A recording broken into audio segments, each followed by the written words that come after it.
Hey everyone, it's Pajama Life with our review of the Pitt and Song Sung Blue. Let's go. I'm not a songwriter. I'm not a sex symbol. I just want to entertain people. I don't want to be a hairdresser. I want to sing. I want to dance. I want to garden. I want a cat. I need something big. I need something new. What do you think? You don't want to be a Neil Diamond impersonator. You want to be a Neil Diamond interpreter. You just came right out and said it. We should call ourselves Lightning and Thunder. Tell your mama good. You're gonna do a Neil Diamond show? A Neil Diamond experience. Gotta catch up on. So you be lightning and I be thunder. Yeah. You? Sweet Caroline. The good times never seem so good. Yeah, lightning and thunder. Hey everybody, it's Pajama Life and these two guys are David. Say hey to the people. Hey everybody, great to be with you tonight. Hope you're in the mood to talk about some fun shows. And this guy, Patrick. Say hey to the people. Hey, everybody. Hope you're having a great day. It's a great weekend. Let's do this. All right, these guys put me on to this. David, talk about Song Sung Blue. Well, this was the last movie of 2025 that I watched, and I think this was one of the best films of the year. Better late than never in terms of the calendar. This was just fantastic. Hugh Jackman, a great performance. Another really incredible performance by Kate Hudson. And I think, Pat, you might have said it. We were talking about this the other day. It's like she needs to do more singing in her movies. She did a tremendous job on this. This story based on the documentary of the same title. This real life couple of folks that just love to sing and were kind of tribute actors or tribute performers. I loved the story. Powerful, incredible, tremendous performances. And the music itself, there were some sad and tense moments throughout this film as it speaks to a real life. But the music made you feel happy so much. And you know what? If you got to, when we all go, if we did something that we love to do and brought joy to ourselves, brought joy to others, that's not a bad testament to our life. I thought this was just a great movie, just a lot of fun. What about you guys?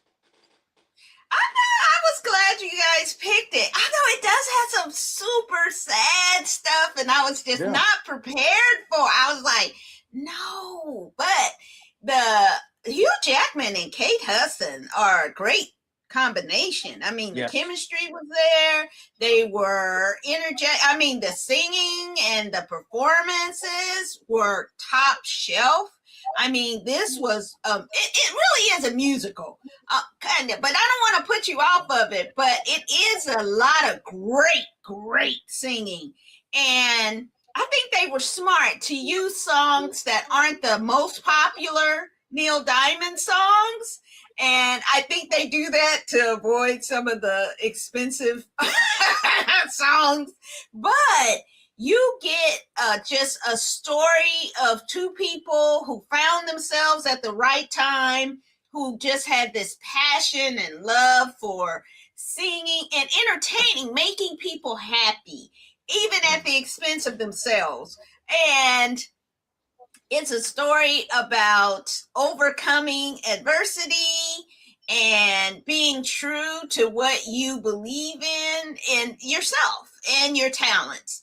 And so this is something I think the whole family can watch. I didn't find anything offensive in it. Super positive, but it does have some intense, sad moments. And anytime you can put some good Neil Diamond song. As a kid, it wasn't like it was everywhere. So you didn't really appreciate it. But this movie allows you to understand the words and appreciate the songs. And I'm going to talk about a little connection with the Pitt later on, but just a fantastic wonderful performances. I hope both of them are nominated for Oscars because they really deserve it. Kudos. Pat, what you thinking? Okay, surprise. Hugh Jackman can sing. Yeah, he's kind of the real deal. He can do it all. Technically, no surprise. Kate Hudson was a revelation. I mean, I was super surprised. Like, why have we not been having her in like lots of musicals? Because she killed it. Yeah. I mean, she got her big company, so. Yeah, I gotta tell you that. Let me say this about Kate Hudson. She looked age appropriate for the time and for her role, and I was definitely appreciative of that. Go ahead, Pat. The accent. Don't forget the accent. I mean, she just really brought that character to life. Yeah, sure, you betcha. Yeah. Oh, so Kate Hudson should be up for something, and I'm pretty sure she was up for the Golden Globe. Excellent performance. She performed. I mean, her singing, spot on. I mean, if you weren't paying attention during Almost Famous, she's been amazing as a singer, but we haven't really done anything with that. I grew up with Neil Diamond. My father was a big Neil Diamond fan, and as a result, I kind of rebelled against it and didn't listen to it. Man, this kind of brought me back. I'm going to tell you, this whole movie was really impressive. About as far as, let me just put it to you this way: my wife went to it with me because she goes to a lot of movies with me, obviously, and she came out of that like crying because it was so moving. Oh yeah, She was not expecting this. And I will tell you that if you are watching this, you should be watching this because it is amazing.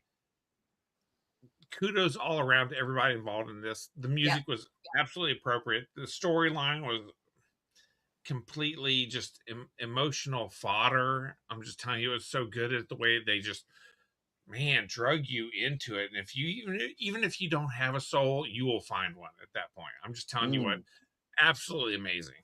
I can't recommend this enough. Yeah, really great. I think we all agree. Go see Song Sung Blue. And then watch it again when it comes on streaming, which it probably will before the Oscars. So definitely check it out. Okay, up next is season 2. We're back in the emergency room where one of the characters from Song Sung Blue should have been. And the Pitt, season 2, 7 a.m. Let's check it out. It may not seem like much, but right now, you being here is the best thing that you can do for your patients. Supporting their choices is the most remarkable gift that you can give. We all need help from time to time. Maybe this is the universe's way of telling you it's time to clear the air. I could use a second set of hands.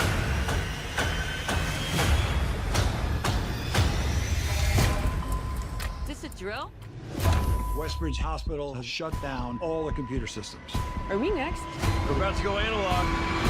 You're a very empathetic soul, but this is the ED. It's not for the faint of heart. What do you need to get some basic empathy back? Charged. Clear. How's your first day going? Good. Haven't killed anyone yet. Man, I just love this show. It's so intense. I didn't watch ER back in the day, but there's something about Noah Wiley that is just so magnetic to watch him. And I like that they have brought in new interns or residents, and then the ones from last season are now kind of taking more lead in the role. And I thought that the bringing back the doctor who was caught stealing drugs, and it's set a year later, so he's been to rehab, and you get to see him the first season very cocky and self-assured, and then this season you see him a little more introspective and humble. And so that is a really interesting character kind of shift for him that you don't see a lot of times in shows. So that's why I think it's great that you get a day and they separated it by a year. And I hope the other doctor who we found out last year had was the veteran. I hope he's back this season. I'm not too sure how I feel about the new person who's going to be chief of surgery. I'm not too sure. I don't know. I don't like her too much already. But all the favorites are back, and that's what I like to see. So it's definitely good. Pat, what'd you think? Well, I just watched it today, so it's still pretty fresh in my mind. Yeah. Really good stuff. I mean, the first season was just like top notch. Noah Wiley, if he should have went to medical school. I mean, he's a doctor. Anybody who's watched ER for all the years that we all did, for most of us, would let him operate. It'd be fine. Don't worry about it. He can treat me. He's an attending, whatever. I was really interested to see, the kind of, you can see they're laying the groundwork for the rest of the season. First episode's the only thing we've seen so far, and they're obviously building a conflict between Noah Wiley and the new attending who's going to be stepping in while he goes on his sabbatical. You're starting to see some of the major themes. They're starting to build. Smart move, make it right out the gate. But man, based on last season, this is going to be great. I am just excited to see where they're going to go, because I mean, there's so many different things. You see regular patients coming back. You see new presentations. You see maybe some different case types that are going to be interesting. The I'm going to do something a little bit different that we don't normally do. Well, and that kind of thing. See how it works out. I mean, a lot of good stuff. Yeah.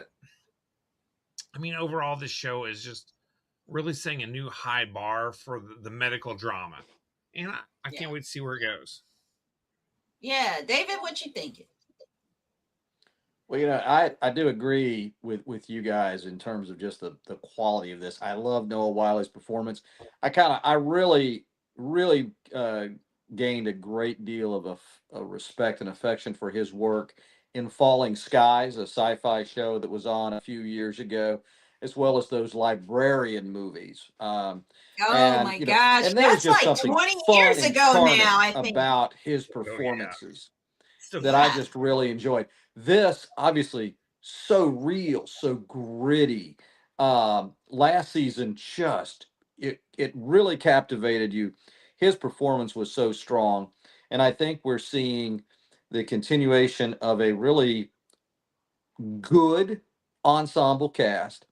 And I do think that this is a show that, as so many things that we've seen out of HBO, it's riveting. And man, I do encourage folks to watch it. It's a serious drama, and maybe here in these truly, knock on wood, post-COVID, pre-measles epidemic time period, this is a good kind of medical drama to enjoy. So, I'm right there with you guys. I'm got my popcorn ready, and every time the Pitt comes on, I don't want to miss a new episode for sure. Yeah, and there is a link between the two movies, and that's my title hinted at. And I found this on there's a episode, I think January 8th of NPR with Fresh Air, and Noah Wiley talks about how he went to the University of Pittsburgh, and their fight song is Sweet Caroline.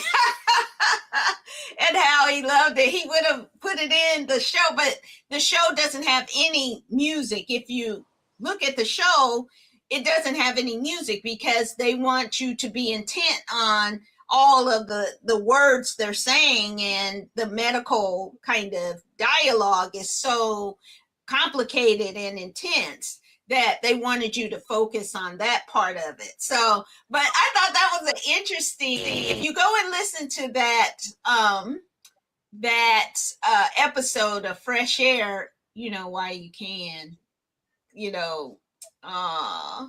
our condolences to the Corporation for Public Broadcasting. But they are this show and Song Sung Blue. I mean, what a combination. And so what a good batch of shows this week. And we hope you enjoyed us. Thanks for coming and watching. Next week, we're going to look Matt Damon and Affleck. Ben Affleck, they're back in The Rip, which ought to be interesting. I think it's coming out on Netflix next week. And we're going to look at, I've been waiting 30 years for Starfleet Academy. They couldn't do it. Gene Roddenberry would never let them do it. So his kids or grandkids are doing it. So Starfleet Academy is on, and we're going to take a look at the first episode. Maybe hopefully they'll drop a couple of episodes. And but we'll definitely check in on that show as we go along. So definitely come back next week and check us out. Thank you for coming. David, say goodnight to the people. Okay, Pat, say goodnight to the people. Right. Good night to the people. Everybody, stay safe. Keep your head on swivel.